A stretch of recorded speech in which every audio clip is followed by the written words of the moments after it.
زمانے میں جاپان میں ایک بوڑھا لکڑہارا یوشیدا اپنی بیوی فومی کے ساتھ ایک چھوٹی سی جھونپڑی میں زندگی کے آخری دن گزار رہا تھا۔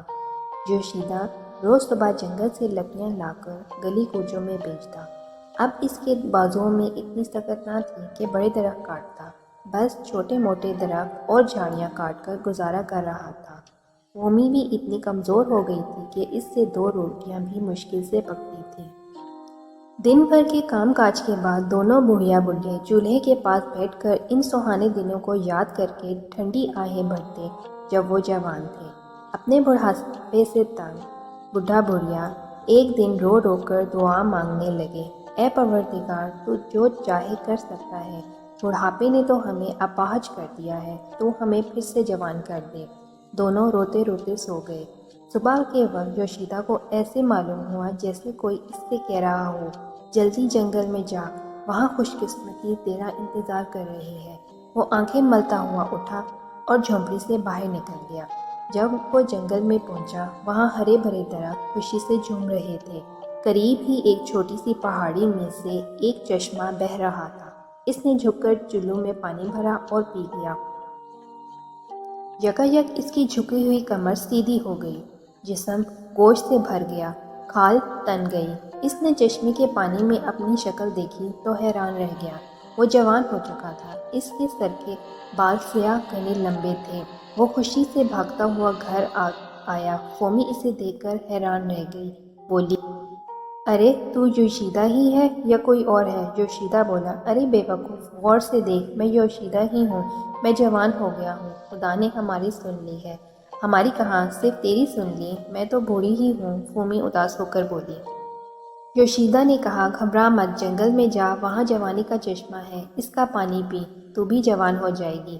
فومی خوشی کے مارے جنگل کی طرف چل دی۔ وہاں سچ مچ پانی کا ایک چشمہ بہہ رہا تھا۔ وہ چلو بھر بھر کے پانی پینے لگی۔ ادھر یوشیدا جھونپڑی میں اس کا انتظار کر رہا تھا۔ جب 3 گھنٹے گزر گئے تو وہ گھبرا گیا، سوچنے لگا شاید بڑھیا کو چشمہ ملا نہیں یا ادھر ادھر گھوم پھر رہی ہو۔ چنانچہ وہ جنگل پہنچا۔ چشمے کے پاس بچے کی رونے کی آواز آئی۔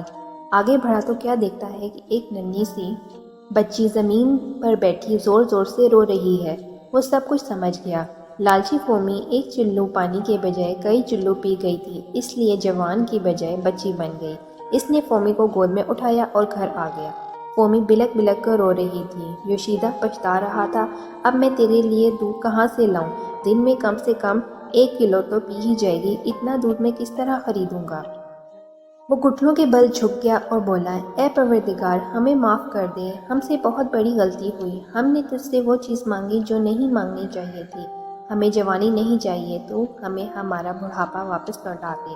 روتے روتے وہ سو گیا۔ صبح اس کی آنکھ کھلی اور اس نے اپنے ہاتھوں کو دیکھا تو ان کی کھال لٹکی ہوئی تھی، منہ میں دانت بھی نہ تھے اور سر پر بھی کوئی بال نہ تھا۔ وہ بوڑھا ہو گیا تھا۔ اس نے اس چٹائی کی طرف دیکھا جس پر بچی کو بٹھایا تھا۔ بچی غائب تھی اور اس کی جگہ فومی لیٹی ہوئی تھی۔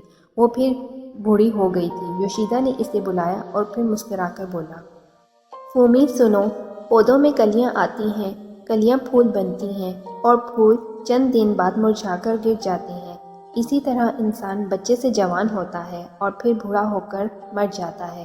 یہ قدرت کا اٹل قانون ہے، اسے بدلنے کی خواہش بے وقوفی ہے۔ ہم نے بھی یہی بے وقوفی کی اور اس کی سزا بھگتی۔ فومی نے سر جھکا کر کہا،